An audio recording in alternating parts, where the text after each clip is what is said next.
It's the Opperman Report.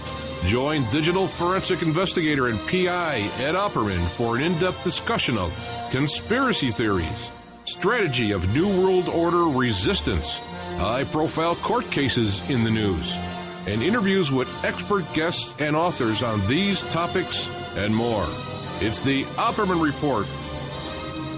And now, here is investigator Ed Opperman. Okay, welcome to the Opperman Report.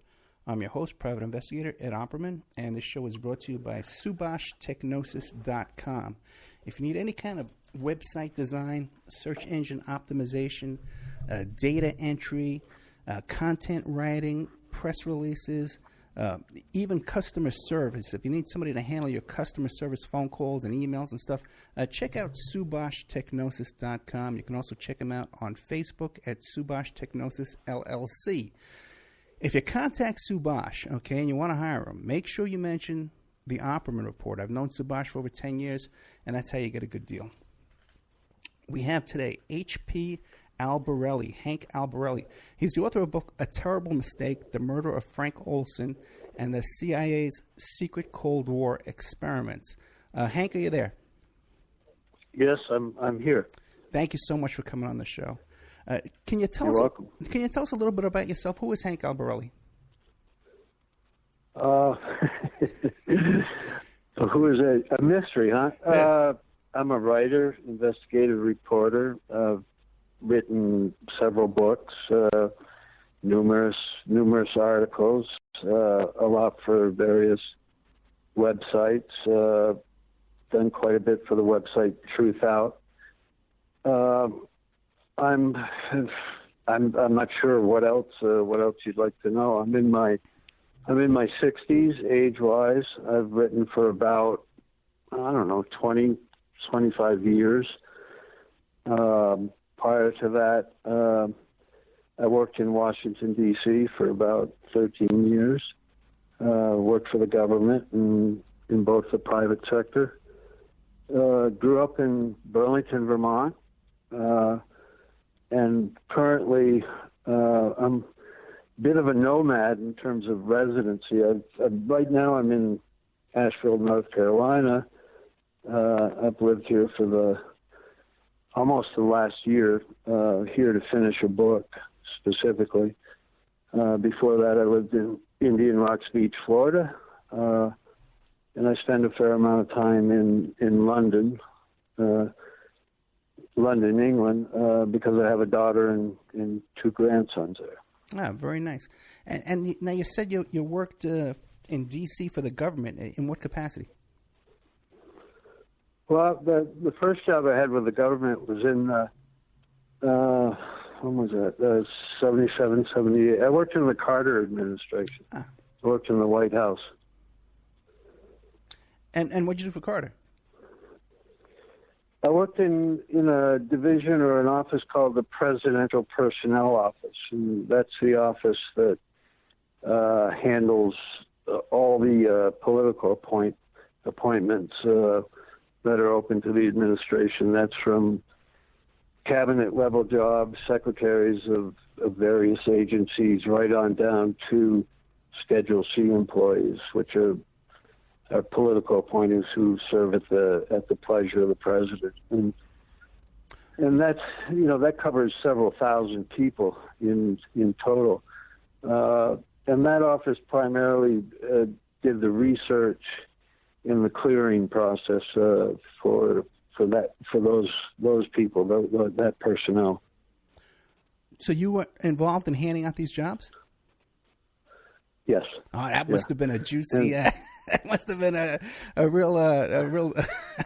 You must have had a lot of juice then, right?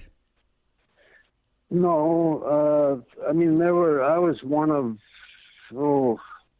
That's quite a while ago. One of maybe about 40, 45 people that work in that office. It was an extremely interesting place to work. Prior to that, I'd never worked for the government at the federal level. Growing up in Vermont and after college, I had a fair amount of exposure to state government, but federal government is nothing like state government, especially when you're dealing with state government in Vermont, which is fairly unsophisticated compared to a lot of states. But it was a job I very much enjoyed. I mean, it was 7 days a week, usually on average 12, 13 hours a day, but time passed quickly there, and I think I enjoyed every minute of it. And what was your impression of Jimmy Carter? I liked Jimmy Carter an awful lot, Eve. When I was there in the 70s, and I still like him. I actually love the man. I think he's a very, extremely decent man, and I have a lot of respect for him. I think he got, in a lot of ways, he got a bad rap as president, but people forget. I think people are coming back around to realizing how good a president he was. I mean, we weren't at war any of the years that he was president. The economy wasn't great, but at this point, I think people understand the president really doesn't have that much sway in regards to the economy. It's a matter of luck mostly. But I have the utmost respect and affection for Jimmy Carter and his wife. Yeah, I've always liked him as well. I like him a lot more now, I think, than I did at the time. Yeah, he's done a lot with his life. I mean, he's does a tremendous amount of volunteer work, meaningful volunteer work. Travels the world in the interest of peace. Unlike, he hasn't gone out and started his own foundation and amassed millions, if not billions, of dollars. I think he's done the right thing with his post-presidency years.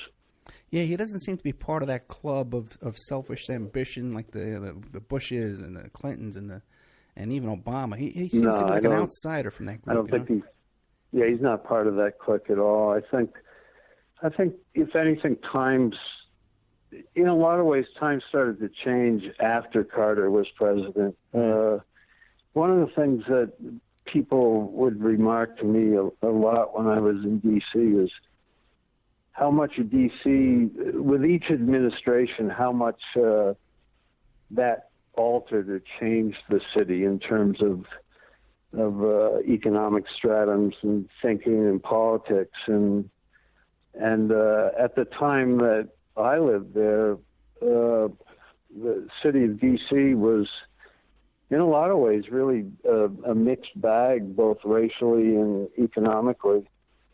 And now it's actually it's probably the most wealthy area in the country, and that's that's no coincidence. I think a lot of people have figured out how to use public service for self-aggrandizement and self-profit, and there's certainly a lot of good examples out there.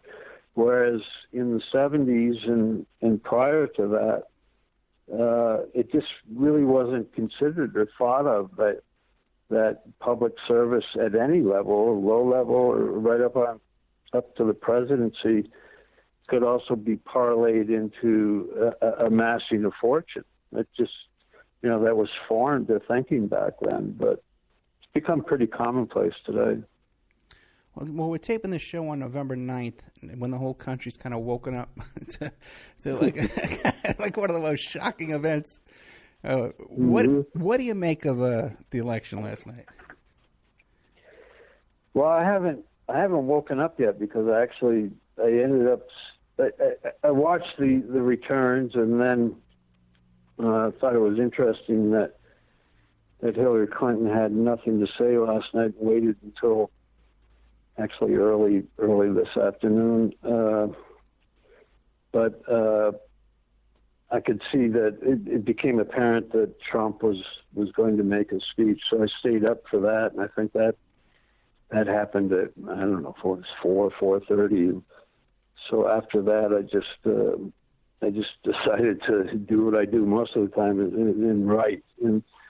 But I don't find the election as any great surprise. I did not vote for Donald Trump only because I had some concerns.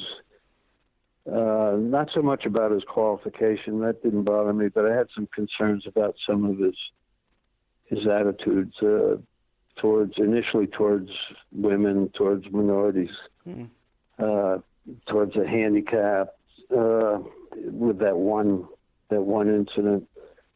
But the outcome is really no surprise to me. I think it was apparent that they were misreading this election all along, and that they were misreading. They just didn't understand the level of frustration and anger and level of hurt that's all throughout the country. And I think, the reason he carried the Middle America, the Rust Belt, is a good example of that level of anger and frustration and hurt that's out there. But I voted for Hillary. I really had to force myself to do that. But I'm not a Clinton fan. Never have been. I've never been a fan of Bill Clinton, although I voted for him. And I'm not a Democrat. I'm not a Republican. I'm registered as an independent. But and I know a lot of people are really alarmed about Trump being the president-elect, but I honestly believe that I think he'll come around. I think he has a potential. He has a clean slate now. He has a completely clean slate in front of him going forward as president. Is there some baggage behind him? Yeah, but I think he's got the opportunity to really do something. He's got, the Republicans have control of both houses of Congress, and I think the potential there, theoretically, is that he could actually be a great president. And if you look at just some of the programs he's proposed, not immigration, but the two programs that interest me the most is what he's said. They're not really detailed about the inner cities, and then his policies on rebuilding America. I think those two facets alone could result in some tremendous impact on the country if he can get some programs and policies through Congress. And I don't see much reason why he can't. That sort of stalemate that's been in effect for the last 9 years shouldn't exist any longer. So I'm kind of optimistic about him, and I'm not one that plays a blame game or looks back and says, "Oh, if only this, if only that." I consider him my president, the president of the country, and hopefully he'll make good on his promises. If he doesn't, he won't be reelected. Yeah, we can only hope and pray. We can only hope and pray that we survive this. I don't think I don't share the worries that a lot of people do about his proximity to the the red telephone or the nuclear button. I think he's a human like everybody else. He has children. He has grandchildren.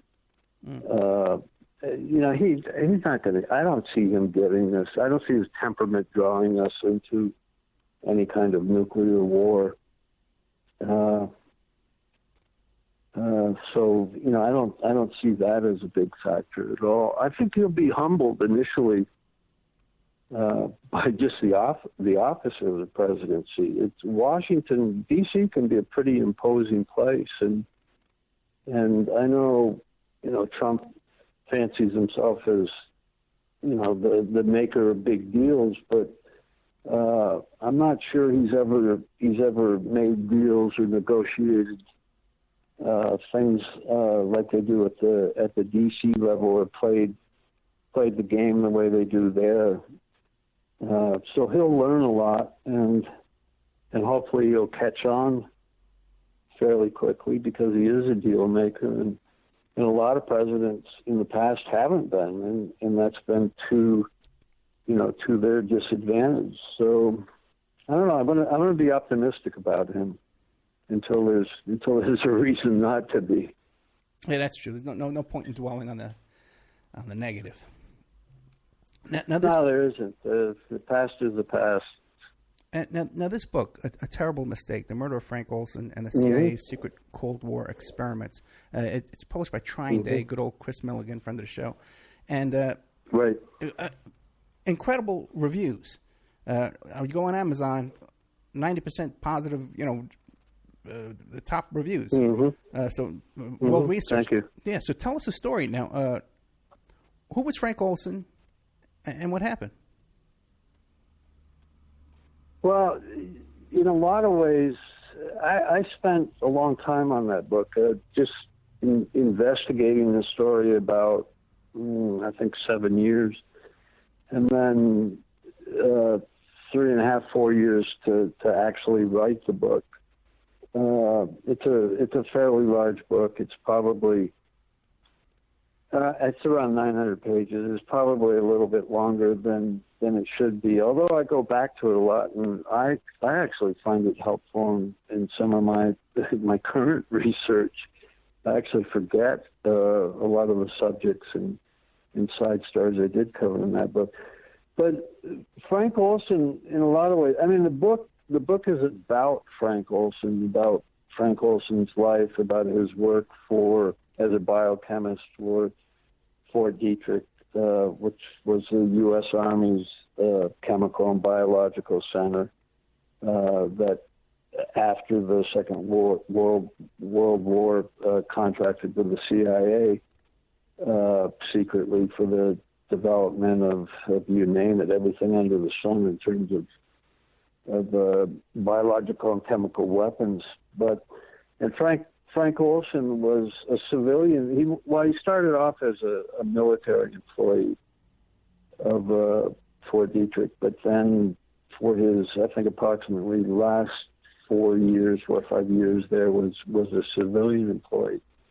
And he was smack dab in the middle of the epicenter of activities that were being conducted there for the CIA.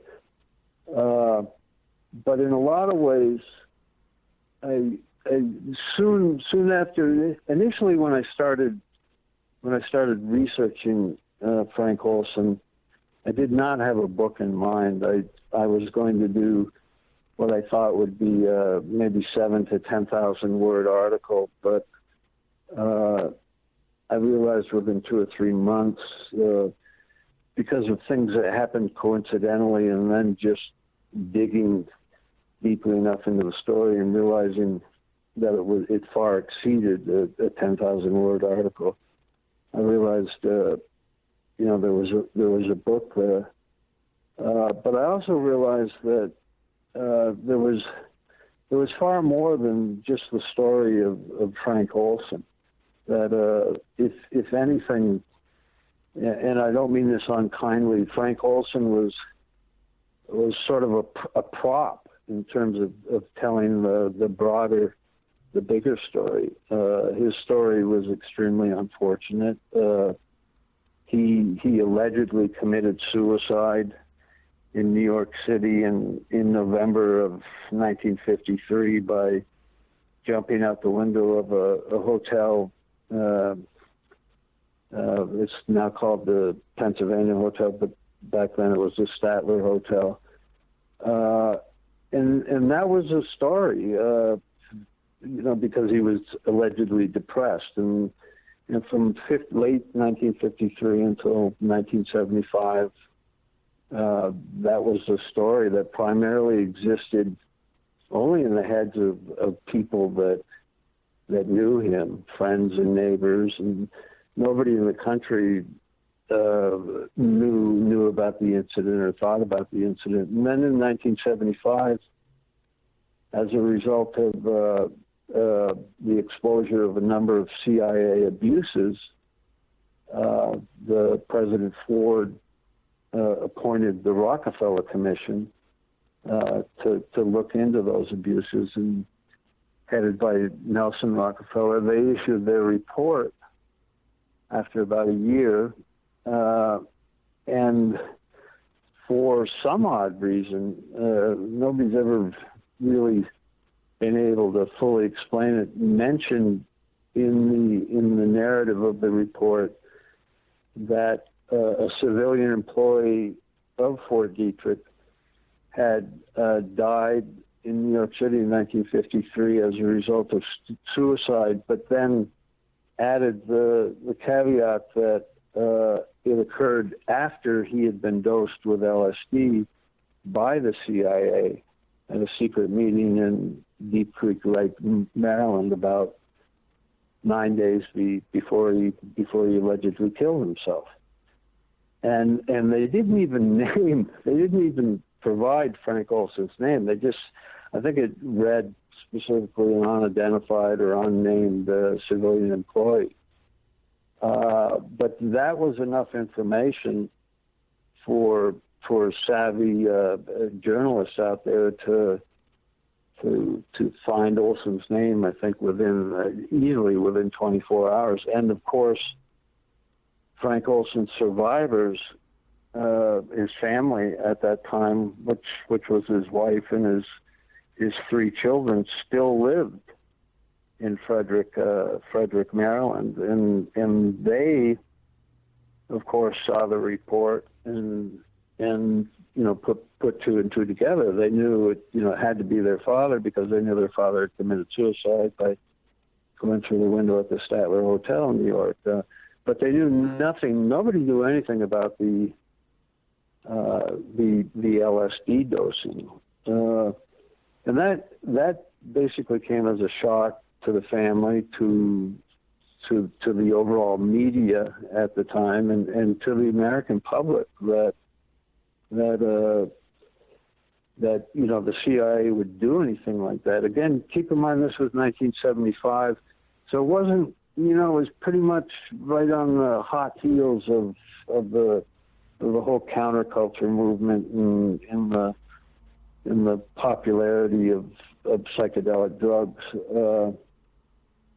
But that exposure had a really interesting effect on the overall attention that was made to Olson's death, and that was specifically that, okay, this guy, nobody really knew why he killed himself in 1953, but now we know why he killed himself, because 9 days before he'd been given LSD, and nobody really asked the appropriate questions that should have come right after that, such as, well, why was he given LSD? Why in God's name would the CIA dose a high-level scientist, biochemist that was working for them? What would provoke that kind of incident or activity? And the stories that came out within days of Olson's identification, again in 1975, is that Olson wasn't the only person that was dosed at Deep Creek Lake, Maryland. That there were several other scientists who were also dosed, and fortunately none of those men, they were all men, none of those men ended up killing themselves or seemed to have experienced anything bad, such as a bad trip. Although it's extremely unusual for a bad trip to last 9 days. Nobody raised that either. I mean, there were a lot of journalists that just drew the line in the conclusion, okay, this guy was given LSD, he had a bad trip for 9 days, and then he killed himself. And most scientists, even at that point in time, knew, that was just extremely unusual. And suicide as a result of taking LSD, wasn't completely uncommon, but it was fairly rare. There were instances of, in the United States at approximately during the 60s and 70s, where people would fall into situations where they committed suicide. The classic stories like somebody being on the fourth or fifth floor of a building and thinking they could fly, and of course they couldn't, and the ground got in the way. But yeah, I believe Art Linkletter's daughter was a famous case like that. Yeah, that was actually the best known case, Art Linkletter's daughter. Until you start looking into the circumstances around it, and then one of the guys that was with her was around a couple of other suicides as well. Yeah, there were 3 or 4, and as time went on, a number of reporters stuck with the story for at least a year or two, some upwards of 3 years, and dug into it and pursued the government's use and the CIA's use and the Army's use of LSD, and eventually it was exposed that the Army had conducted extensive experiments with LSD at Edgewood Arsenal and also in Maryland, and as a result of those experiments, it was exposed that I think it was between 5,000 and 6,000 military enlisted men were dosed with LSD as part of ill-defined experiments, and there were 3 or 4 suicides among that group. Again, that's a fairly low number. 6,000 people dosed during about 18 months, and so 4 to 5 committed suicide. And again, it sort of underscored that suicide wasn't really a byproduct, a negative byproduct of LSD, but maybe the drug triggered various things. When they were dosing these soldiers and Frank Olson, were these like huge doses, like abnormally high doses, or were just regular doses? Actually, the dose that Olson was given was considered fairly low. It was enough to provoke what's commonly referred to as a trip, but it wasn't enough to, in the opinion of a lot of scientists. Everybody reacts differently to the drug, but a lot of scientists didn't think it was enough to trigger an unpleasant or bad trip. With the Army experiments involving approximately 6,000 service people, that was those experiments involved a fairly hefty dose. I think it was 125, 150 mics, and that's considered a really healthy dose. And you're sure to have a trip, have an experience with that much LSD. And in a lot of ways, it wasn't even clear at the time that the Army was doing the experiments what drug they were actually giving these men.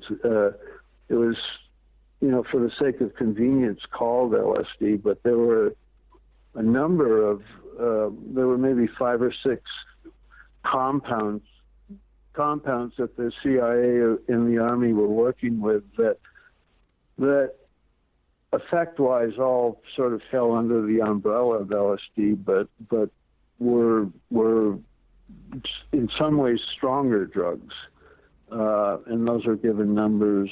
I'm not there in the book, but very sort of unsexy generic names like product 19 or But the common denominator they all had is they came from the same chemical company, same pharmaceutical company, and that was the Sandoz Chemical Company.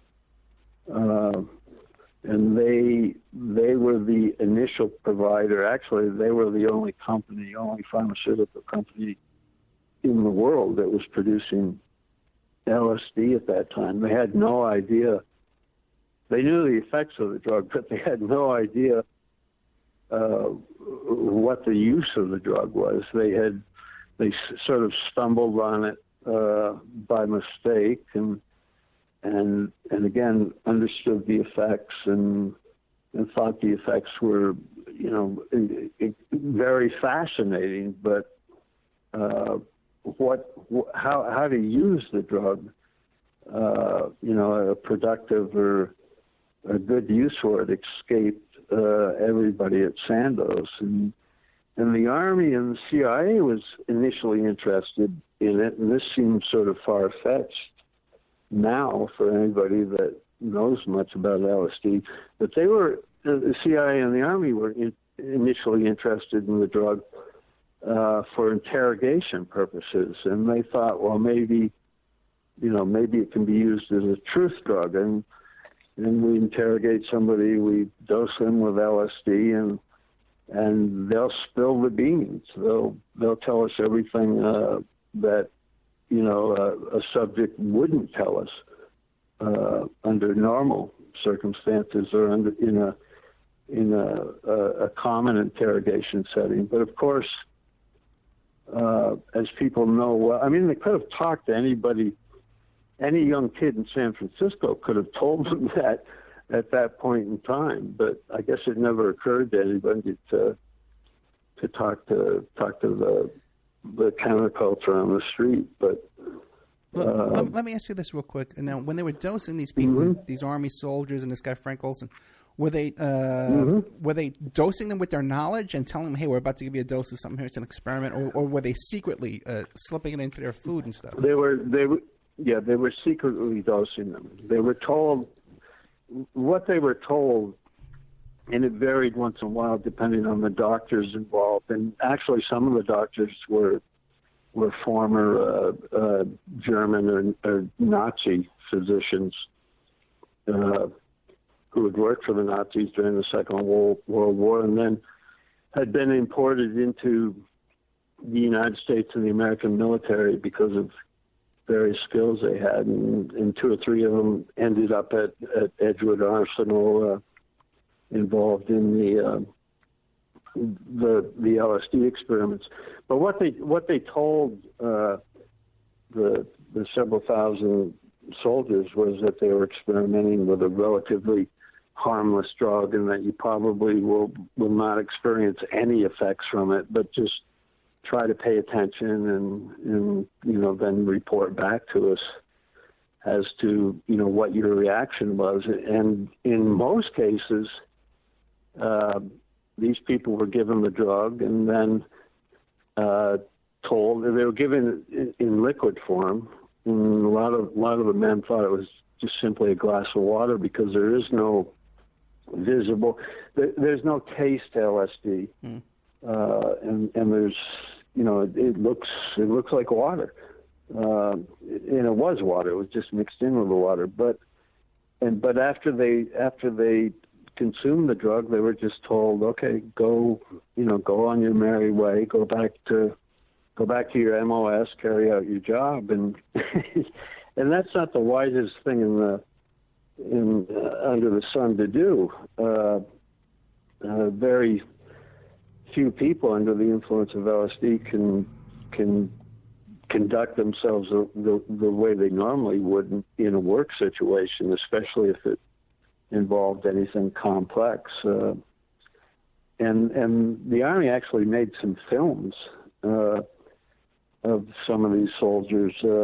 Some were just there marching in formation, and that was a disaster. They were, the various commands were being called out, turn right, turn left, halt, attention, all that, and the group was just completely disoriented. Had no idea what was going on, and remarkably, I dug into those experiments, and I found remarkably, one of the groups that was dosed with LSD were about 12 soldiers that worked at a Nike missile base. And after they were dosed, they went back to the base to manning the missiles. And I don't think that was the wisest thing to do, but fortunately there was no there was no fallout from it, or at least we're not told there was any fallout from it. But and we're told there wasn't any fallout from it. But again, it wasn't a smart thing to do. But anyway, that the LSD experimentation and various other drugs, some mescaline, peyote, various psychedelic mind-altering drugs were experimented with by the CIA from approximately 1951 until about, I think, 1961, 1962. And a tremendous amount of money was spent by the CIA and the Army in terms of that experimentation. The CIA let about 100 subcontracts out under the code name MK Ultra to various universities, hospitals, institutes across the country to conduct their own experiments. Most of that money went through some sort of front because a lot of those organizations wouldn't have taken money directly from the CIA, but some were knowledgeable, some were quite witting that the money was coming from the CIA, and they had no issue with it. Virtually every prestigious university and college across the country got some sort of contract from about 53 until 1960. I was in Vermont at the time. I grew up in Vermont, and the biggest university there is the University of Vermont. And they even had a 2-year contract with the CIA. They didn't realize it was the CIA. It went through some sort of foundation before it got to the university. But so anyway, the experimentation that made the experimentation even more widespread, and the various people that oversaw these experiments on various campuses or hospitals or institutes, would have to file monthly reports for the LSD. Some of those with the CIA. Some of those reports survived. It was again fairly remarkable at the looseness of how those experiments were conducted. Generally, at some of the bigger universities with no follow-up whatsoever. And in a few cases, as you can imagine, some students got into some real trouble mentally handling the drug. And a couple of the more outrageous examples occurred on a weekend when no doctor was available. And the student ended up checking into the local emergency room, and of course had no idea what drug they had been given, or if they even had been given a drug. Because again, in a lot of cases, these were unwitting experiments. So that went on for about 10 years. In retrospect, it looks extremely ludicrous, absurd that government agencies would be that irresponsible and conduct activities like that. But and so that was sort of part and parcel to, in just maybe 1/8 of the overall Olson story, part and parcel of the Olson narrative. And Olson was very much a part of that because, again, he was dosed at at Deep Creek Lake. And when the CIA was pressed after 1976 as to why they dosed him and a few of the other scientists that were at this retreat, the response was, well, it was just for fun. It was a lark. And that it had happened a lot in various settings overseen by the CIA where they would dose people just to have fun, to see what the result would be. And again, all these dosings were conducted on unwitting people, and when the person would start to feel strange, they would say, oh, you know what, you just took some LSD like 45 minutes ago. So if you feel odd, that's why you feel odd. But not really the funniest situation you could put somebody in at all. But in terms of the broader story with Olson, there were a lot of other compounds involved, a lot of biochemicals, some extremely lethal, and tied to the CIA's desire to have Fort Detrick create extremely toxic compounds that would be untraceable, that could be used for assassination purposes. And the Fort Detrick Olson's division, which was called the Special Operations Division, devoted a tremendous amount of time to attempting, in some cases, attempting to successfully produce biological agents like that. And that even went to the extreme, and this was documented in paper, it's covered in the book, where Fort Detrick scientists, SOD scientists at Fort Detrick, devised the means to induce cancer in targeted individuals. And that alone was pretty incredible.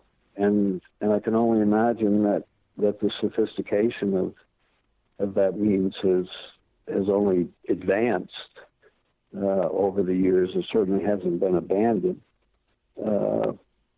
And there's speculation about a lot of cases where that perhaps has been used. One of the most common ones, and I certainly don't know if it was used or not, it was Jack Ruby as a result of the Kennedy assassination and Ruby's assassination of Oswald, and then his coming down with cancer fairly quickly and coinciding with his perhaps wanting to be a little more talkative about why he killed Oswald, but he was overtaken by cancer, and that could have been a coincidence, or it could have been deliberate. That he was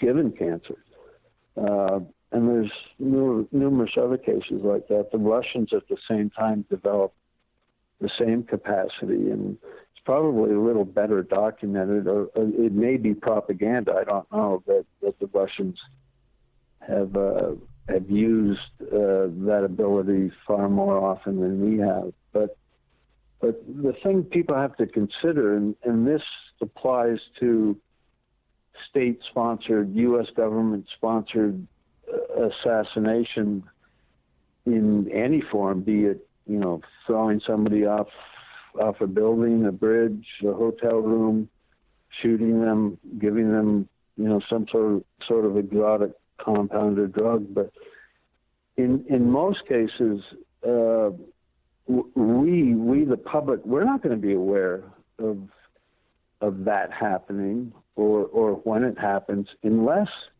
it's a very high level person that whose death would draw scrutiny right away. But the fact that Olson's death really underscores is that he was very, very low level.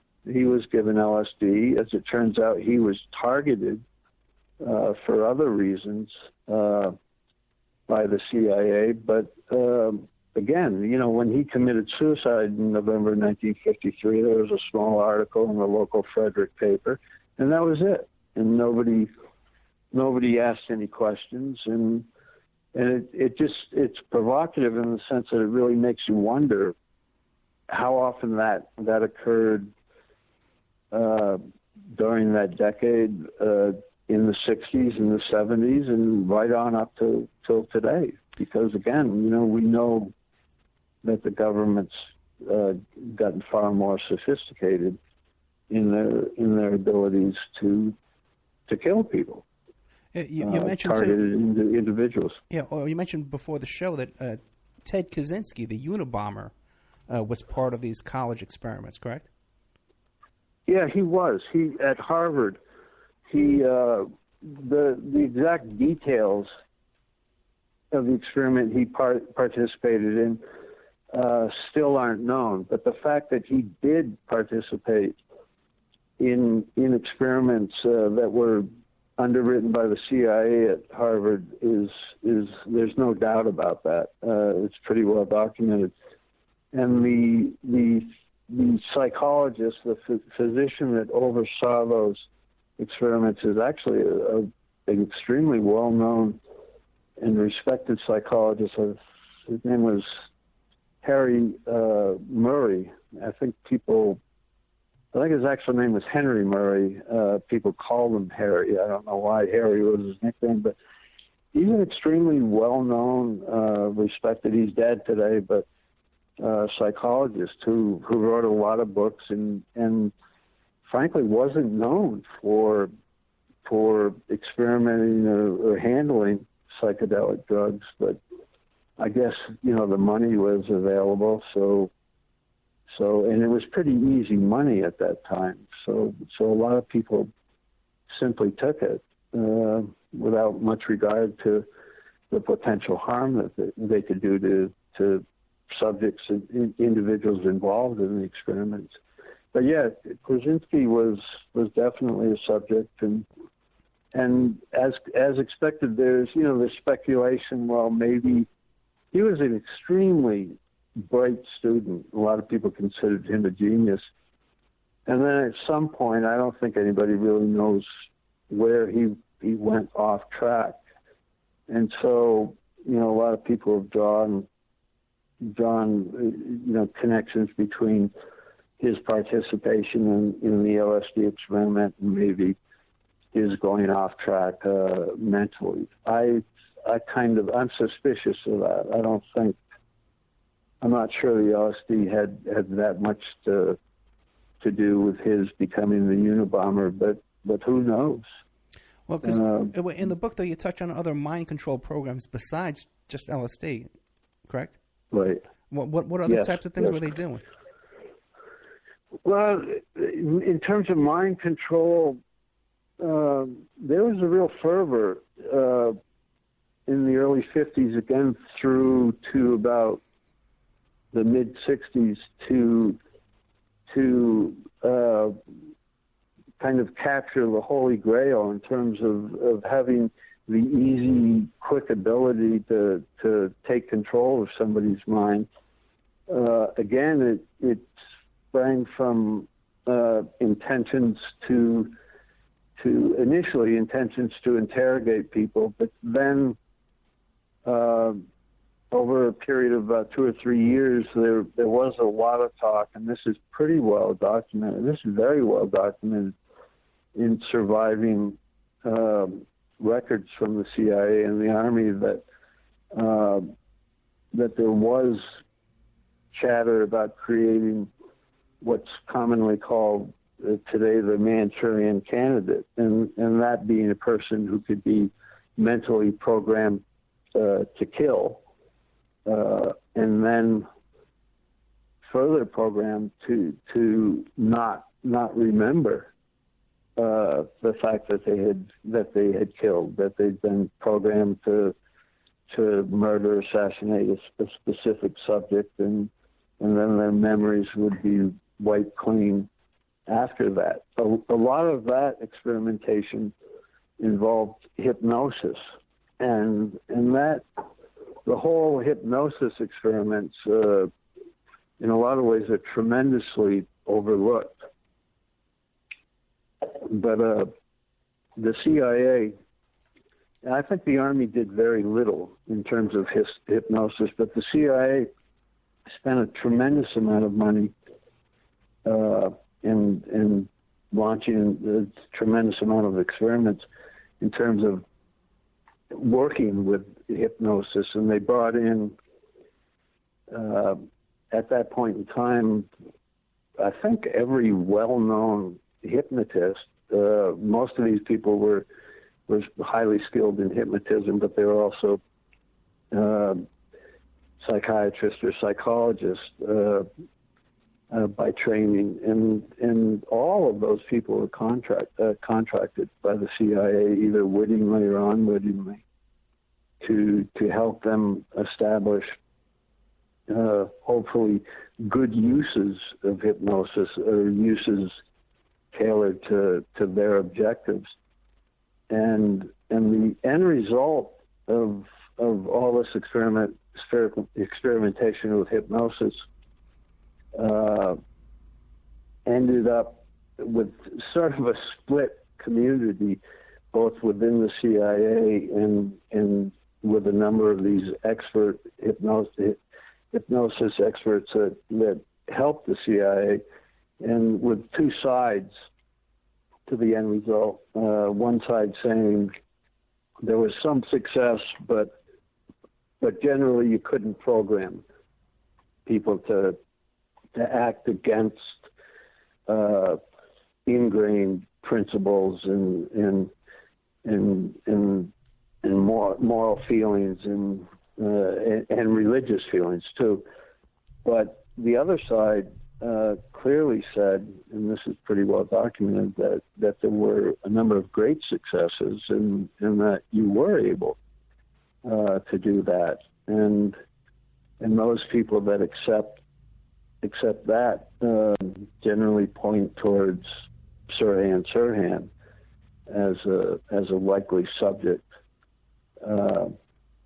hypnosis subject. Whether or not that's true, I don't know. I haven't studied that case closely at all. Other people have. They've done a pretty good job of it, but nobody's definitively established whether or not Sirhan was any kind of experimental subject, especially in regards to assassinating RFK. So, but there are other instances, other examples, much lesser known, but the Bobby Kennedy case is probably the highest profile case. But my own feelings are, I don't think there's much doubt that the agency did conclude that hypnosis was extremely effective, and that they had a number of successful examples to base that belief on. I know on the minor level of just hypnotizing couriers for the CIA, they had a tremendous amount of success, and that was just fairly simply, hypnotizing couriers to carry, be it important documents or products or whatever, short distances or long distances, and not being aware of it, so that any concerns would visibly show it. Anybody, reveal themselves to anybody that stopped them and interfered with them. But that's a pretty simple example, and that was already established that hypnotism could produce those kind of effects. But my curiosity basically was directed at creating, an assassin. That was pretty exotic. In your research, did you come across any trauma-based mind control, like sexual abuse of young children in order to create trauma? You're familiar with that, right? Yeah, that's a very broad field now, and I have mixed feelings about that. There were, one of the things that greatly disturbed me is there were experiments, CIA-sponsored experiments conducted at various New York City hospitals on children. And all of the children, involved, all of the experiments that I could document involved children who were wards of the state, and meaning generally they were, without parents, or they'd been taken away from parents, or their parents had died, and the state had full jurisdiction over them. And they were also considered, and this was in the 50s again, autistic.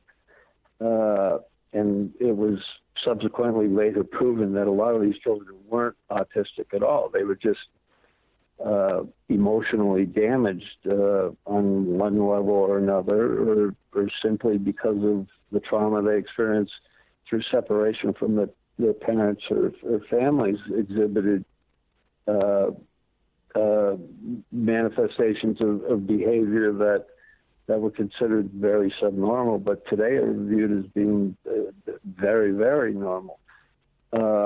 Their works, but anyway, the experiments that were conducted on those children, and they were overseen by a physician whose name was Loretta Bender, and she was a highly respected psychologist who worked for Sinai Hospital in New York City. But those experiments, again, they were very early in the 50s, involved LSD, but the LSD was also combined with shock therapy, electroshock therapy. And some of these children not only were given LSD maybe 10 or 12 times, but received electroshock therapy, and I put the therapy in quotation marks, upwards of 50 times in a given period of 4 or 5 months, and that's extreme. That can be extremely damaging. It is extremely damaging and very, very controversial. Even though shock therapy is still used today, but not on that extensive a level at all. Now this was done at Mount Sinai Hospital. 50 or 60 sessions. Yeah, that's what year? That's covered in the book too. What year? I'm not sure. I think it was the 50s, and it was probably I'd have to check. Maybe 56. Amazing. 57. Amazing. So I also, myself and a psychologist in San Francisco, Dr. Jeff Kaye, Kaye, wrote a fairly extensive article on it that can be found on the Truth Out site. And it's been republished hundreds of times. But that documents, that gives the actual numbers, the names of some of the children, the names of some of the other doctors, and very, very details about the experiments. It's really interesting. I can't think of the man's name right now, but there was one child, and I think he's the only child that has been identified as an adult since those experiments took place. And I can't think of his name right now, but he's actually a well-known attorney in San Francisco. Let me ask you a question, Hank, we're coming up to the break, right? Can you give me like another half hour? Sure. Okay, great. How long have we been talking already? We've been talking an hour, and I didn't even take a commercial break because I'm like riveted to what you're saying. I didn't realize it was that long. No, this is really, really good stuff, and I really appreciate it. So let's take a commercial break. Sure, I can do another half hour. Yeah, that's fine. Thank you very much. We're with Hank Albarelli. Sure. This book we're talking about is A Terrible Mistake, The Murder of Frank Olson and the CIA's Secret Cold War Experiments. And he's got another book, too, that's a big hit. It's A Secret Order, Investigating the High Strangeness and Synchronicity in the JFK Assassination.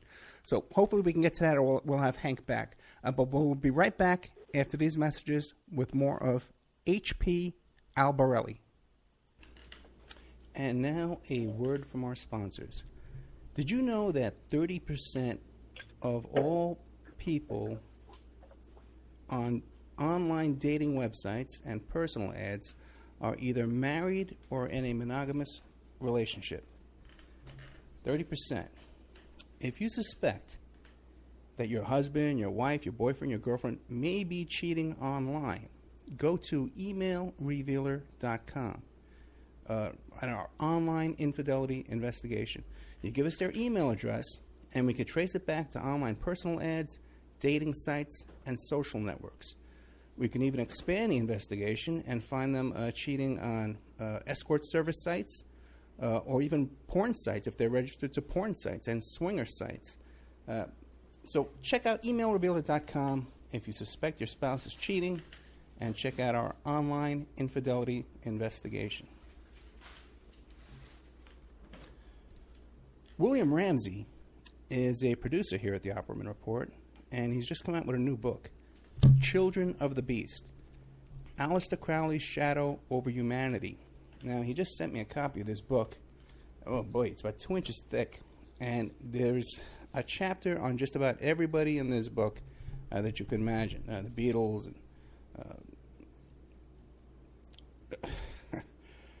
and Jack Parsons, everybody's in here. It's incredible. And I definitely recommend this book. There's a bunch of pictures in here, too, of all these people and different chapters and information. Anselm LaVey and people I've never heard of, too. There's a whole bunch in here. JFC Fuller. I don't know who he is. But it's great stuff by our producer here, William Ramsey. So check out Children of the Beast, Aleister Crowley's Shadow Over Humanity. You can find it on Amazon.com, or you could find it in the Opperman Report .com bookstore. We have an urgent bulletin. It seems that the group Strawman is still on the loose. It has been confirmed that Strawman are Canadian, okay, and that authorities are asking people to stay indoors, lock your doors and windows until this group can be dealt with. You could find more information about this group of Canadians, at strawmanmusic.com.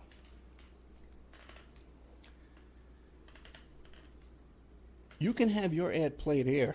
Okay, we're looking for sponsors. Okay, in fact, we desperately need sponsors right now to take this show to the next level. So you can have your ad played here, read live, like I'm doing now, so artfully. Or we can even work up a little jingle for you with some music and stuff like that and play it here. You have no idea how inexpensive it would be to have your ad played on the Opperman Report on 7 stations live Friday night and another 7 stations live on Saturday night, plus replayed every day of the week on different stations, and then archived on YouTube, Spreaker, iHeartRadio, iTunes, and all different kinds of podcasts, Pod this and Podbean, all different kinds of places who archive the show for us. And on those archives, your ad would play indefinitely, forever. You also get a little banner on OppermanReport.com. You get a mention on the air, you get a little interview on the air, and all kinds of fun stuff if you sponsor Opperman Report. We have an opportunity to get this show on a major AM/FM station in California. We've been approved.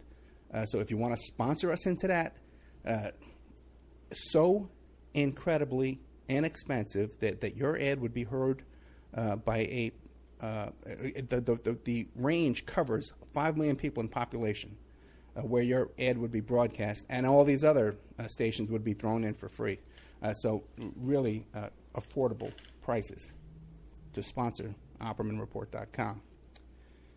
Get a copy of my book, How to Become a Successful Private Investigator. You can get a copy of that book at emailrevealer.com, or you can get a copy of that book now. It's back up on Amazon.com. How to Become a Successful Private Investigator by Ed Opperman. And this book has been updated a little bit from the previous book that we had that was available to our wonderful listeners. Welcome back to the Opperman Report. I'm your host, Private Investigator Ed Opperman, and we're here with H.P. Albarelli, Hank Albarelli. Is the author of, we're discussing mostly his book here about Frank Olson, A Terrible Mistake, the murder of Frank Olson and the CIA's secret Cold War experiment. So Hank, you there? Yes, I'm here. Okay. Now, I'm here. You also mentioned too that there's a connection to the Mafia in this. With the Cold War experiments. Yeah. Yeah, it was. Well, there were a couple connections, and they're fairly convoluted. But the initial connection actually was sort of an extension of the initial connections that were established with the Mafia at the beginning of the Second World War, and that I think was known as Operation Underground, and it involved Lucky Luciano and the infamous Meyer Lansky, and that incident, in a nutshell, was basically Luciano was an extremely notorious criminal at that time, and he was in prison, in federal prison in Dannemora prison in northern New York, and at the beginning, at the early part of the Second World War, when the invasion of Italy and Sicily was being planned, somebody came up with the suggestion, the idea that Luciano be released from prison and act to assist in that invasion, although his ties to Italy and Sicily were not that strong. But and that actually occurred, and that sort of opened the door in many ways for and this was done under the auspices of the OSS, which the Office of Strategic Services, which was the precursor to the CIA, run by General Bill Donovan, and Luciano and Lansky, as a result of that activity, developed a pretty strong tie to a number of people in the government, and that tie extended through the 50s. Primarily because the OSS was gone at that point in time, the CIA had come along, but there was another federal agency called the Federal Bureau of Narcotics, which is today it's called the DEA, the Drug Enforcement Agency. But that federal agency, the Federal Bureau of Narcotics, had a couple of subcontracts with the CIA. Also, ironically, to experiment with LSD and other drugs. This was in the 50s, and the primary mover and shaker with those experiments was a narcotics agent who was named George Hunter White, and he initially had a safe house in Greenwich Village, in New York City, where he conducted numerous experiments with LSD on underworld figures, mainly because he had close ties to the underworld, and a lot of these people were Mafia figures, and then that safe house, incredibly, was tied to the Olson story because that safe house opened in late 1952, and then Olson killed himself in 1953, and the CIA said, well, things are getting a little too hot in New York City regarding LSD. We don't want exposure on this, so they moved George White and the safe house to the San Francisco area, and eventually White was operating 2 or 3 safe houses in San Francisco, and also on a much lesser level, targeting underworld figures and other people for LSD experiments there. But the bigger tie to the Mafia and the CIA came in the early 1960s after Castro had taken over Cuba and been targeted by the CIA for assassination. And there were a number of sit-downs that occurred in Miami, Florida, between various high-level CIA officials,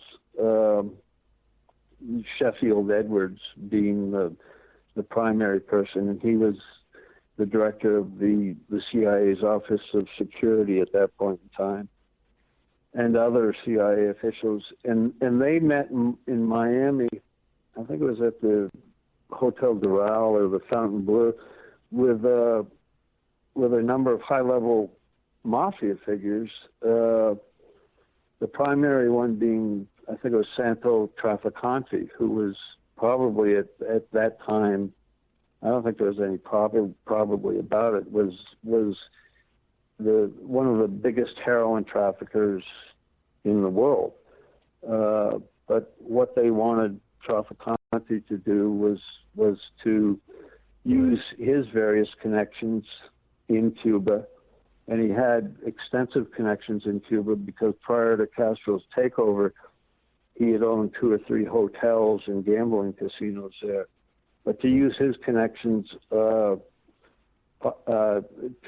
target Castro and Fidel's brother, Raul, and Che Guevara for assassination, and also possibly for embarrassment through dosing with LSD, and they were actually given LSD to pass on to others in Cuba. To everyone's knowledge, that was not successful. I think it wasn't successful primarily because Trafficante didn't mind taking the money from the CIA. I think he was paid between $50,000 and $75,000, which is a large chunk of money in the early 60s, but he had no intent of targeting Castro for death or embarrassment or dosing with LSD, and primarily was still looking out for his own interests on the island of Cuba, because he was hopeful that he could get a lot of his holdings back. That never worked out, but at that point in time, he was negotiating with Castro to try to get his real estate back, and I think he'd left something like $30 million actually buried in Cuba, and he wanted the means to try to get that back also. Whether or not he got that money back, I don't know. I don't think anybody knows. But and I think there were other lesser known connections between the CIA and the Mafia. I know with the QJ Win program, which was specifically an assassination program, it was both the code name for several individuals who were assassins, but it was also the code name for a larger assassination program. There were a number of Mafia figures, American Mafia figures, who had various numbered code names under QJ Win that were actually employed by the CIA for assassinations. Those were low-level assassinations, and what specifically they were, we'll probably never know. And it also involved figures, Mafia figures and Corsican Brotherhood figures in other parts of the world, in Western and Eastern Europe and Corsica, employing mafioso or mafia-connected people, again, for what the agency called wet jobs, meaning killing or assassination. And so the relationship between the Mafia and the CIA was fairly extensive, and just illustrated through the little we know. And And that association, even though the Mafia is sort of fallen into disfavor because of the rise of all these other criminal cabals and syndicates, has continued. And the good evidence of that is the work that Gary Webb did, the reporter in San Diego, who was able to well document that there was a tremendous, this was during the 80s, I guess, or the 90s, there was a tremendous amount of heroin trafficking going on with criminal elements in Honduras, in Nicaragua, and other Latin American countries with their mafia type cabals, and between them and the CIA, and the payoff generally was, well, we meaning the CIA would look the other way in terms of the drug trafficking in return for services rendered by these criminal elements, and it actually showed up in a number of congressional reports that where the CIA admitted to various senators and congresspeople that sometimes it was necessary to, quote, deal with unsavory characters in order to unquote, in order to achieve their aims or objectives. And the agency was pretty blunt about that. And those dealings have extended, to the present, basically in every area in the world with various criminal groups or syndicates, in the Middle East with drug traffickers, in Latin America, South America with drug traffickers. Generally it's drug traffickers, but fairly often it's arms dealers also. And arms dealing is a subject that's often overlooked, but arms dealing in two biggest businesses in the world, both licit and illicit, are drugs and arms. And the CIA, is constantly arming one group or another, be it, Syria or Iraq or Iran or wherever, with arms. And the arms have to come from somewhere, and they can't leave a clear trail, say, to the doorstep of Ruger or Winchester or whatever, and so they have to deal with arms traffickers, and so those are pretty unsavory people. In your research, did you run across Adnan Khashoggi? Oh yeah, okay. Yeah, his name comes up pretty often, quite often. But and he was a favorite, and he was, I think, at one time he was the biggest arms dealer in the world. Yeah. And there were also, I can't think of the names right now, there were also a couple of Russian, and this is fairly recently, a couple of Russian arms traffickers who actually got tripped up or cost somebody at the CIA and now are in American prisons. But there's no shortage of arms traffickers out there. There's quite a number of them, and it's a very, very lucrative business. There's activities going on all the time, especially now in Africa, which is considered by both the CIA, the continent of Africa, both the CIA and the U.S. Army as sort of being the new frontier in terms of exploitation and military and covert activities, and because of the extensive natural resources that are constantly being discovered there. And people generally, the American public is completely out of touch or unknowledgeable about the extensive activities that are occurring in Africa. I fortunately have a couple of friends who live in Africa. I don't want to name the countries, but who are reporters, investigative journalists, and they're constantly pursuing stories over there. But some of the stuff that I've heard over the last 4 or 5 years is just unbelievable in terms of, you know, the CIA's activities in Africa. There are a number of black sites in various African countries where people have been taken from the Middle East. None of who had ended up in Guantanamo. Most of these people basically were drawn to a black site and then conveniently disappeared. But a lot of this interrogation, extensive enhanced interrogation that goes on, takes place in African countries because nobody pays attention. Nobody has a clue what's going on, or what the extent of those activities are, and they're pretty extensive. Let me ask you a question. Mm-hmm. Because more and more, I'm being exposed to all this stuff, and it's a frightening world out there. You know, it's these people have no extremely. These people have no hesitation to use really extreme torture and kidnapping and murders. Mm-hmm.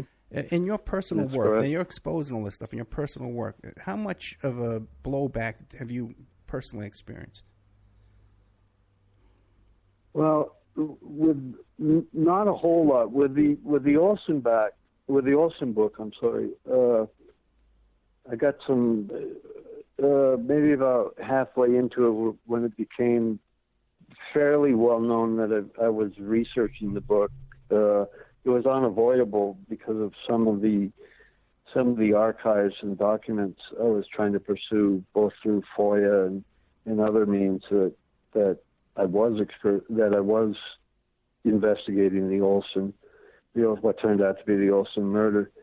The CIA became pretty knowledgeable about what I was doing. Eventually, they actually reviewed the book. I think the reviews on their website, and they didn't give it a great review. They said most of the information was commonly known, which couldn't have been any more untrue. But I had a couple of incidents regarding the CIA where I was told, where I was basically warned off from the story, and it didn't. I was onto the story. I wasn't going to let it go. I was told a couple times subtly that they thought I was a good American and that I had the level of intelligence and experience where I should be aware of the fact that maybe what I was pursuing could be harmful to the national interest. And I said, I really don't feel that way. It's, what I'm engaged in is basically history, a pursuit of history, and I'm not pointing the finger at any current activities, although it's pretty easy to read between the lines in terms of what I was doing. But and I had a couple of meetings that resulted in meetings with a couple of attorneys from the CIA. And initially, they said they were going to be helpful in terms of in regards to some of the questions I had, but they weren't helpful at all. If anything, they were, it was just an exercise in pumping me for information. Now, a lot of the reason this was going on at the time, and this is amply detailed in the book, is the Olson family were pursuing a lawsuit, a wrongful death lawsuit against the CIA, a $50 million lawsuit, putting the blame for Frank Olson's death squarely on the shoulders of the CIA. And the CIA was extremely concerned about that lawsuit advancing to the stage where maybe discovery, the process of discovery and the taking of depositions could occur. And some of the principals at that point in time were actually principals in the mind control programs were still alive, primarily Sidney Gottlieb, who oversaw MK Ultra, and a couple of the lesser-known officials who had been involved in in the Frank Olson case, who had actually been with Frank Olson in New York City when he killed himself. All of those people are dead now. I was actually able to interview Sidney Gottlieb by telephone. I was in the process of going to see him, but he died. He didn't die suspiciously. I mean, he was fairly elderly when I interviewed him, but I interviewed him by phone twice and extensively, and lo and behold, I actually found him to be fairly helpful. I think there was some real guilt there. There were some subjects, again, because of another lawsuit, similar to the Olson lawsuit that was going on against Gottlieb, for another dosing involving an artist in New York City who had been in France in the 50s, who this artist claimed that Gottlieb had dosed him. So, you know, there were boundaries on all these interviews, but still, the information I was able to obtain was very helpful. There were other people who were alive. There was a doctor whose last name was Pelican. I think it was Edward Pelican, who was a very high-level toxicologist with, I think it was either Boston University or Boston College. Very, very well respected, and just through a stroke of luck, I was able to find out that he also was in New York City, directly involved with Frank Olson 2 or 3 days before his death, and I was able to find him. He's dead now. I was able to find him. It was pretty easy to find him once I knew what his name was in the Boston suburbs, but I couldn't get him. He wouldn't answer anything. Subsequent to that, though, he was deposed in another lawsuit involving the experiments that I talked about earlier at Edgewood Arsenal. There's a law firm in San Francisco that's suing the Army and the CIA for those experiments. And I gave them Pelican's name. I said, you know, here's a guy that I've tried to talk to that, you know, won't talk, but if you could possibly subpoena him and depose him, you might be able to get a hell of a lot of information, because he was working directly for the CIA at that time. He was actually a CIA employee, and they were able to subpoena him, and they brought him into a deposition, and he showed up with 2 CIA attorneys and took the Fifth Amendment, I think, 84 times. And the only question he would answer was what his name was and what his address was. And of course, you know, those facts were in the phone book, and would answer nothing else whatsoever. And then he died 6 months later. He was also elderly, but when I talked to him, he seemed to be in pretty good shape. But so I always wondered about his death. But you know, to answer your question maybe a little more directly, I really don't get concerned. People ask me that a lot, and I really don't get concerned about that. I don't. Maybe I'm naive, but I don't. I think it would be extremely stupid on any government agency's part to try to do physical harm to me. You know, I'm sure they could sick the IRS on me the way they do a lot of people, but you know, I don't have that kind of money. My taxes are pretty simple. But how about the death of I Gary? don't know how they could. What do you make of the death How of about Gary? what? The death of Gary Webb. What do you make of that? Well, Gary Webb was on. His case was a little different for me because he was onto something that was very, very timely at the time, and it involved numerous people that were alive, and he also had initially, a lot of community people were behind him, including, I think, one or two members of Congress. So what Webb did, I think, was extremely embarrassing to the CIA.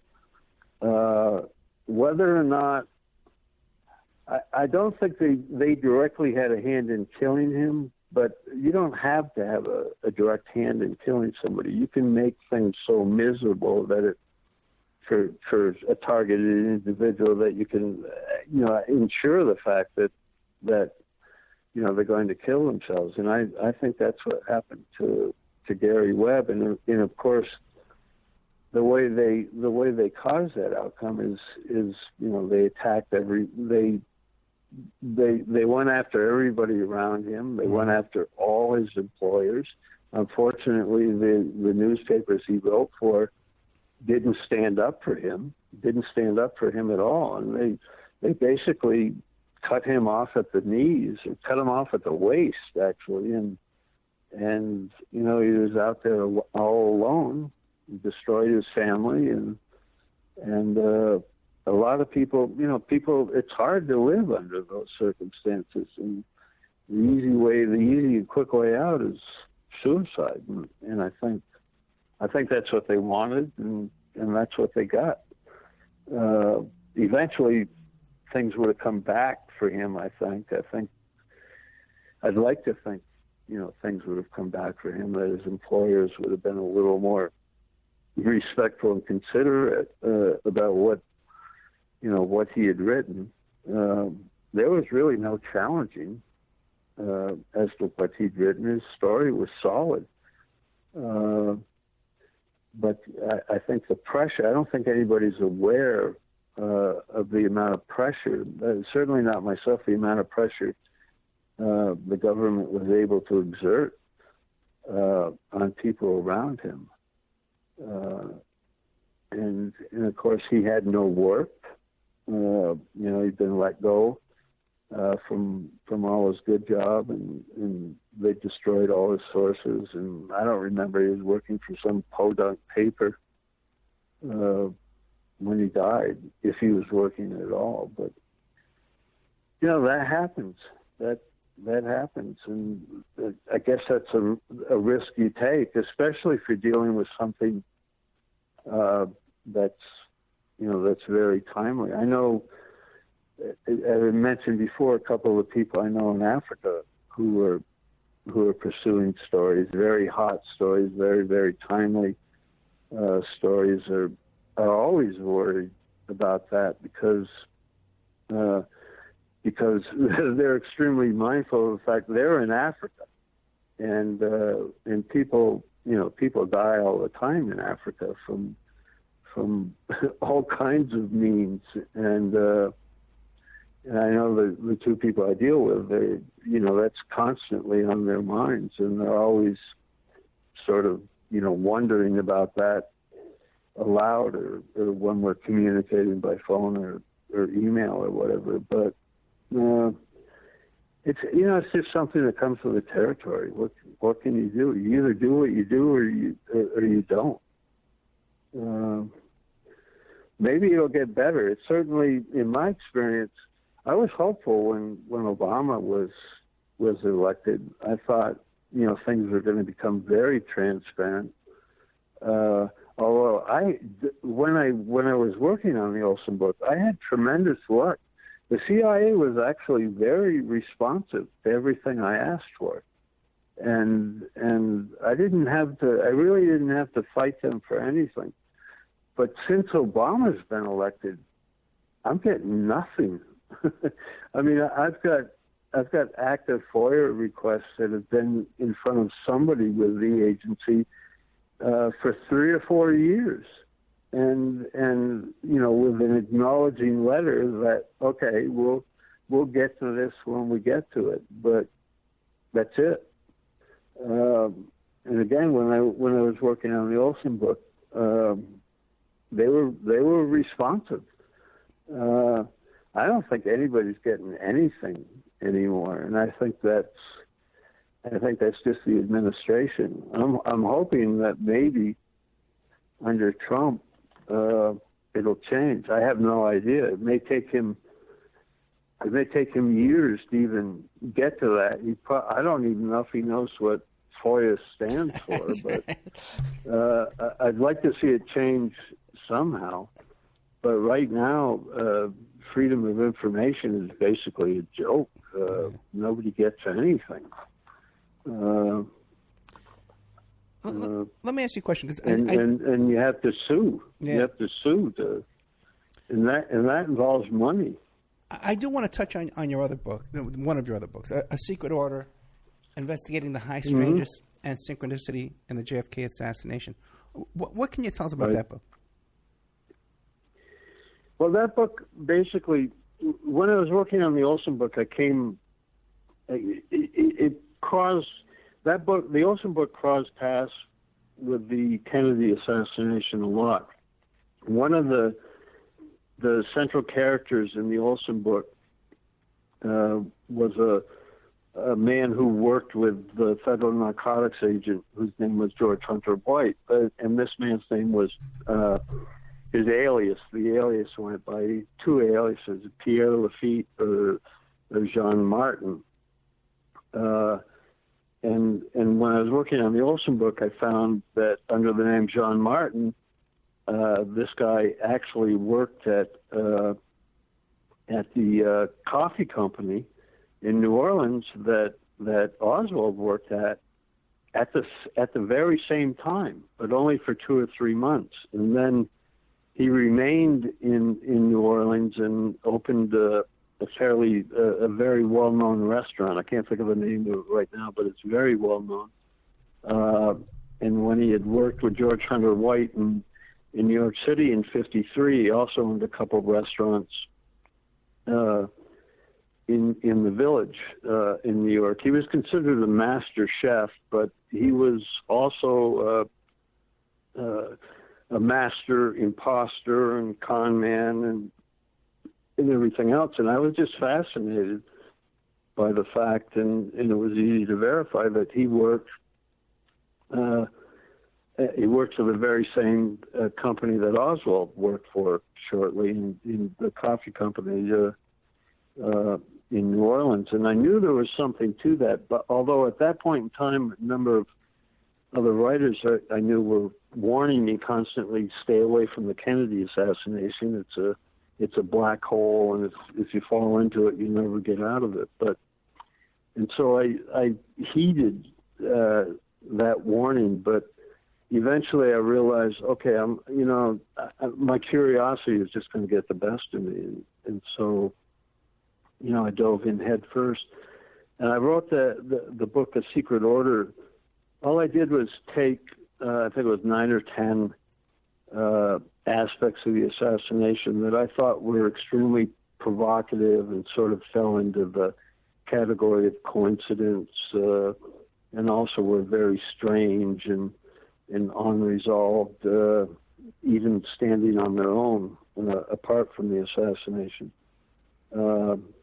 And I wrote those up. It took a couple of years to do that book, which was fairly quick. And one of the chapters, the one I was most pleased with, actually was was about a woman who worked as a contractor for the CIA in Cuba after Castro had taken over, and then in Mexico City at the very same time that Oswald showed up in Mexico City. And her name was Viola June Cobb, commonly known as June Cobb. And I devoted a chapter to her in the book, but I hadn't found her before the book came out. I had been aggressively looking for her, but just kept hitting a brick wall.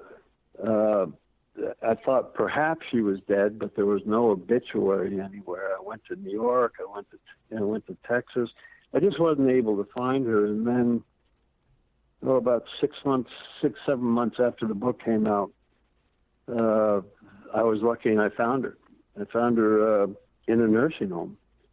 outside of New York. And that was maybe 5 years ago. But I was able to get a message to her. It was on, I think it was a Saturday or Sunday, and 2 hours after I asked a certain person to pass a message on to her, she called me up. And this, lovely older woman said, out of the blue, she said, I understand you're looking for me. And I said, is this June? And she said, yes. And I said, yes, I am looking for you, and I'd very much like to interview you. But the delightful thing that happened as a result of that contact is, again, it was about 5 years ago, is I became very close to her, strictly through the phone. And actually, for 2.5 years, ended up talking to her every single day, because she had no one in her life. She was confined to a nursing home, was not very healthy, probably hadn't been outdoors for, I think when I initially talked to her, for at least a year and a half. But again, was able to become close friends with her, and subsequently was able to get a lot of information. She became very close to my family. She had really no family of her own other than a nephew who also had problems. But and long story short, she actually became godmother to my first grandchild, because she just loved hearing about him for so much. She died about a year and a half ago. Unfortunately, when I was out of the country, I told her I was going to be gone for a week and a half, but then I'd get in touch with her, and for whatever reason, and her health was failing terribly at that point in time, but she passed away. But for those 2.5 years, I got an extreme amount of information on what went on in Cuba. And this is from a person who actually worked for Fidel Castro, worked in the same building for him. Fidel Castro is a person, he's the one that brought her to Cuba from New York City. He met her when he made his infamous visit to the UN there.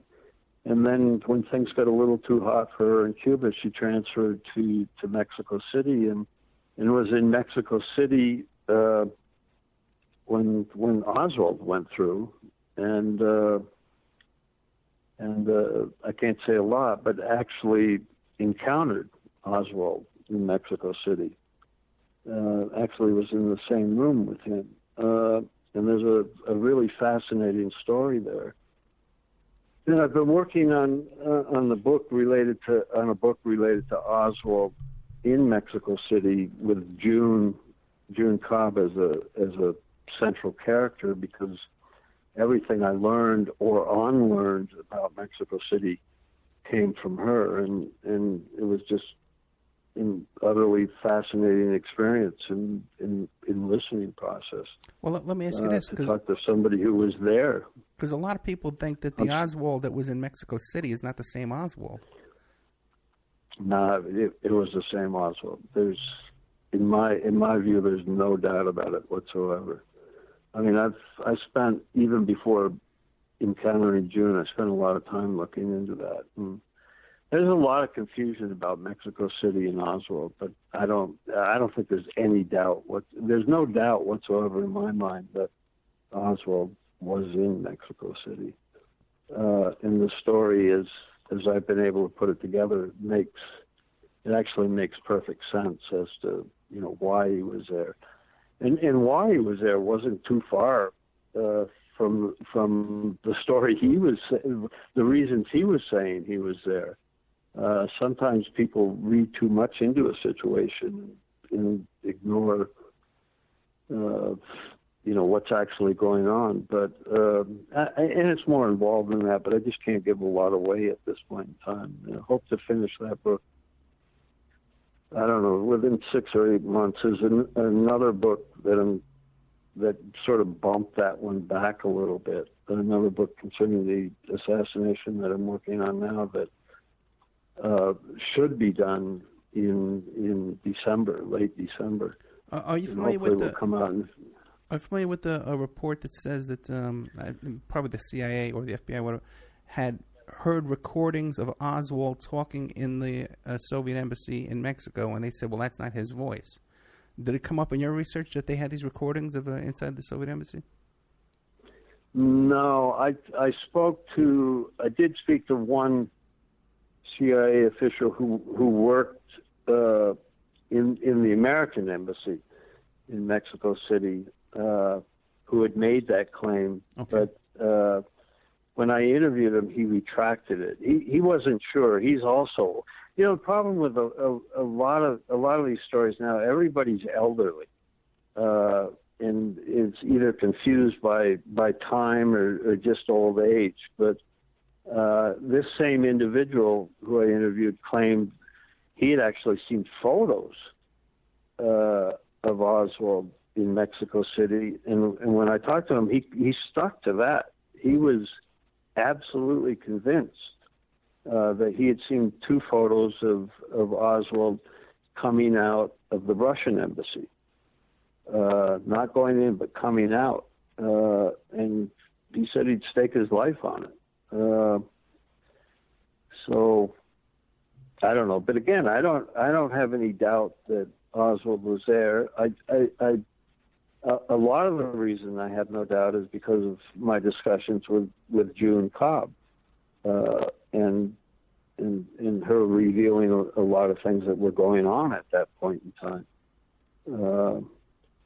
And in a lot of ways, in a lot of ways, Mexico City was really a snake pit in September and October 1963. There were all kinds of intrigue going on, and people playing both sides against the middle, and Win Scott wasn't exactly the quintessential loyal CIA station chief, and he had a lot of problems of his own, and he was very close to a number of people that briefly entertained Oswald when he was in Mexico City. So there was, I guess what I'm trying to say is there was a lot of reason for Scott and other people to cover up a lot of the facts that occurred at the time that Oswald was there. It wasn't that convoluted. It was, to me, it was a pretty cut and dry story. And then there's the whole, and that second book deals with it, the whole Elena Guerrero story. She and her daughter went to a party in Mexico City at the same time that Oswald was there. It was a twist party when, that was the time when Chubby Checker and the twist was really big. And Oswald was there at the party with 2 other individuals, 2 other Americans. And she, she staked, both she and her daughter staked their lives on it, that they met Oswald there, and they actually briefly communicated with him at that party, and they knew after the fact who Oswald was. At that point in time, they had no idea who he was. But they were, Elena Guerrero was an extremely intelligent woman, extremely bright, internationally known writer, and for me, there was no doubt that she knew who she had met, and I was able to identify one of the people that was with Oswald at that party. So after that was accomplished, it made perfect sense as to why Oswald was there and what was going on in Mexico City and New Orleans. So, what other kind of strangeness and synchronicity can you tell us about that's in this book? Well, the other story I'm extremely fond of in the book, and it's unresolved. I don't know if it'll ever be resolved. Is connected to the MK Ultra in artichoke programs, the drug programs, and it concerned a man called Demi Dimitrov, who was from Eastern Europe and had been brought by the CIA to Panama and for interrogation because they thought perhaps he was a double agent. He wasn't. But he was given what they called the artichoke treatment, which went on for about a year and a half, which was electroshock therapy, numerous dosings with LSD, morphine, you name it. And then when they realized, okay, we've made a mistake with this guy, they cut him loose, and he didn't want to go back to Eastern Europe. He said, I'd like to go to the United States. So I think they gave him a check for $350 and kissed him goodbye. But he was a pretty fascinating subject in the stories in the book, but he ended up, he had a lot of contacts, and he ended up being sort of involved on the fringe with the Kennedy assassination, and claimed that he knew who killed Kennedy and why, and actually allegedly had a sit-down meeting with the President of the United States and revealed that. I think it was with Ford. But the thing, and this is where it gets really crazy, he was, through another journalist, a foreign journalist, was asked to go to London and meet with him and reveal what he knew. He went to London, got off the plane, walked into the airport, and disappeared. And he's never been seen again. He's just gone. Really? And that story's in the book. And fortunately, and this happens a lot with books, I've been told, and a few times with me, he had a daughter. I was unable to find her, but about 5 or 6 months after the book came out, I got a call from his daughter. It just happened that I was living in Florida then, and she was only about 60 miles away, living also in Florida from where I was, and so I talked to her extensively, and then went to see her. I need to go see her, again, but to glean what she learned from her mother. She was very young when her father disappeared, but she was also very thankful. She had no idea what had gone on with her father, and was very thankful that she got central pieces of the story. But she also had some interesting things to pass on that she had learned from her mother. And so, that was very, very lucky. How I'm going to use that, I'm not really sure, because it really doesn't connect up to Mexico City or directly to the assassination. I am convinced that Dimitrov definitely did know who killed Kennedy and why. I don't have much doubt about that. And what was his theory? And I think the thing that underscores that is that he vanished. And what was his theory? Who did he think killed Kennedy and why? Well, nobody was ever able to get that information from him. That's he was brought to London to meet with this investigator who was fairly notorious, who dealt with Jack Ruby a lot too, and there were reasons to be suspicious about him. But again, Dimitrov just disappeared. A lot of people think he was killed, but who knows? Certainly he's dead now. I mean, that happened 35 years ago, and he wasn't that young at that point in time. So, have you come to a conclusion why you think Kennedy was murdered and who did it? Yes. Can you share that with us? I have. I can't. No, I can't. I will when the book comes out in February. But yes, I have come to the conclusion. Yeah, yeah. And it's based on what I consider to be some pretty solid evidence. Okay. So, and is there anything, because we're down to the last couple of minutes, is there anything in this book that you can share with us, The Secret Order Investigating the High Strangeness and Synchronicity, that you think is...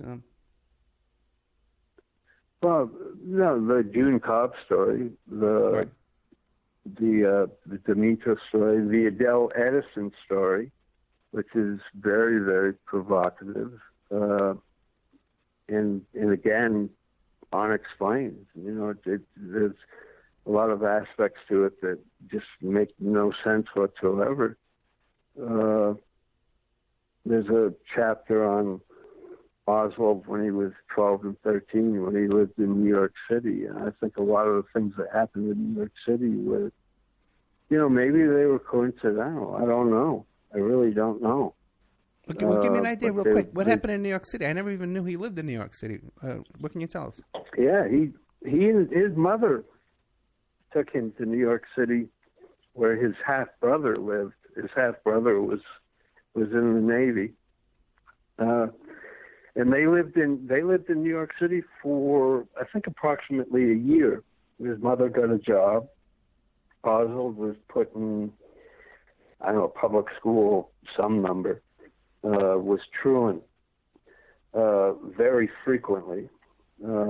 Skipped school all the time, would ride the subway all over New York City, was very fond of going to the New York City Zoo, which was another incredible coincidence, because there's a building close by to where Oswald would go all the time called Morgan Hall, and it houses I don't know which animals, but at that very same time, the Federal Narcotics agent I earlier told you about, George Hunter White, the alias he used in '53, same year Oswald was there, was Morgan Hall.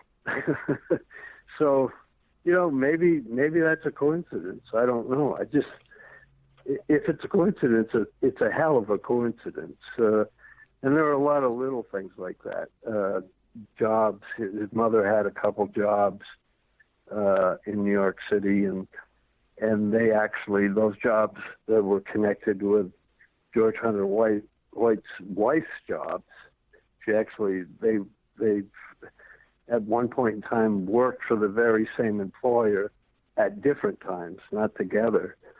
And, you know, that was a pretty extreme coincidence. But, you know, life is strange. You know, it's, I don't know, when you look into things really, really deeply, at least with me, it's not uncommon to have these really strange coincidences come up. And then, and I've talked to other writers about this, you also, the thing that's inescapable, you get this feeling, and it's very hard to describe, but you get this feeling that virtually everything is connected for very good reasons. And sometimes the feeling is overwhelming. Some writers refer to it as a research angel that visits you and exposes these things, or you know, gives you hints of certain things. But I guess you got to be really obsessive about the research you do. But I am fairly obsessive about research. I'm never satisfied with anything. I mean, I could spend, you know, 2 or 3 weeks just, you know, pursuing really simple stuff. Yeah, I always say it's a small world. You know, it's a small world, and everything is connected. It is a small world, yeah. But Hank, we're out of time. Yeah, definitely. Hank, okay. Albarelli, thank you so much. As soon as this next book comes out, hit me up, and I'd love to interview about that as well. Okay? Yeah, I'll let you know, and I can get a copy to you. And yeah, it'll be a real game changer. I can guarantee you that. Thank you so much. So I'll contact you on Facebook about that. It'd be fun to talk to you about it. Thank you very much. Okay, take care. Hank Albarelli, A Terrible Mistake, The Murder of Frank Olson and the CIA's Secret Cold War Experiments. And also, too, don't forget this other book, A Secret Order. Come on. Did I just do that? Okay. A Secret Order Investigating the High Strangeness and Synchronicity in the JFK Assassination. Now, if you enjoyed the show, remember, there's a lot more in the member section. You go to OppermanReport.com, you become a member. There's additional content, additional shows that don't play on here. There's videos, there's documents, court documents, all kinds of interesting stuff there at OppermanReport.com in the members section. Thank you so much.